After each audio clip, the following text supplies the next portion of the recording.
आता जे तुमचा जी खर्च पहिला तुम्हाला होणारा खर्च ह्याच्यामध्ये काय वाटतं? पहिलं कसं व्हायचं कंपल्सरी मिनरल मिक्सचर कॅल्शियम ही द्यायला लागायची. म्हणजे आता साधारण 1.5 वर्ष झालं मी मिनरल मिक्सचर बी कुठलं आणलं नाही. मिल्क चार्जर सोडून दुसरं काहीच आणलं नाही.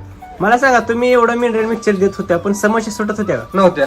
समस्या वाढत होत्या पण सुटत कधी नव्हत्या. मग मला सांगा, ही मग द्यायचं कशासाठी? मनात समाधानासाठी द्यायचं. म्हणजे शेतकऱ्यांचं अज्ञान हा की बाबा कुणीतरी काय जर सांगतंय म्हणून आपण द्यायचो, पण समस्या सुटली म्हणजे रिझल्ट. हा बरोबर आहे. बरोबर. मला सांगा, तुम्ही मिनरल मिक्सचर देत होता, गाय गाप जात होती का? नव्हती. तुम्ही मिनरल मिक्सचर देत होता, तुमची गाय हवायची बंद झाली का? नाही. तुम्ही बाकीचं मिनरल मिक्सचर देत होता, मस्टडी बंद झाला का? नाही. तुम्ही मिल्क चार्जर दिल्यापासून हे सगळंच बंद झालं. म्हणजे ही त्या वैदिकच्या जडीबुटीमध्ये ताकद आहे, जे राम सरांनी आपल्याला जी वैदिक जी आपल्या हातामध्ये दिलंय. काय वाटतं, तुम्ही काय सांगू इच्छिता?